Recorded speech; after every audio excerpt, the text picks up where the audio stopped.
On est bien loin d'un conte de Noël dans cette affaire qui implique un footballeur professionnel, très connu en Martinique.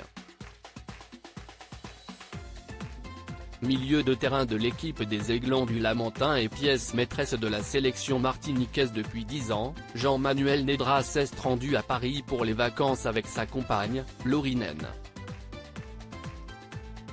Arrivé à l'aéroport de Roissy-Charles de Gaulle, le couple récupère ses bagages, mais les douaniers se rendent compte qu'elles sont anormalement lourdes, comme l'indique Le Parisien dans un article publié ce 9 janvier.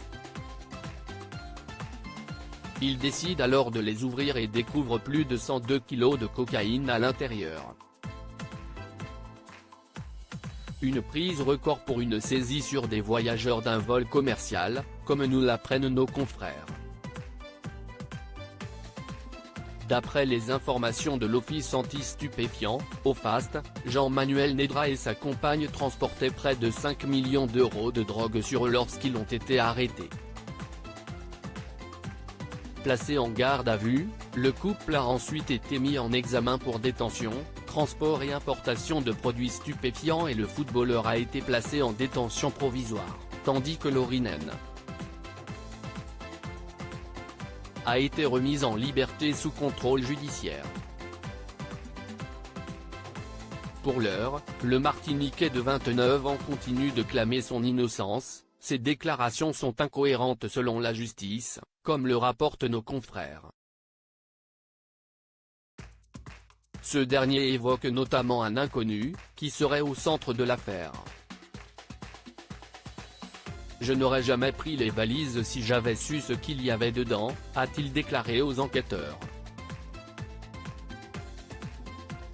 Des messages troublants et une version qui diffère dans son histoire, Jean-Manuel Nedra explique avoir transporté les valises contenant la cocaïne pour rendre service à cet homme dont il ne se souvient plus du nom, en échange des billets pour la France, sans en connaître le contenu.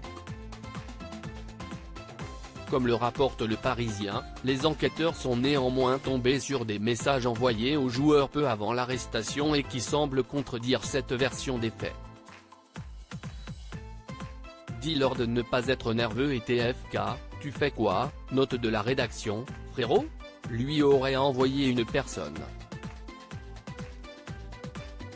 Pour ne rien arranger, Laurinaine a apporté une version différente de l'histoire lors de sa garde à vue, affirmant que son compagnon a récupéré les valises chez son oncle pour aider son cousin à déménager en métropole.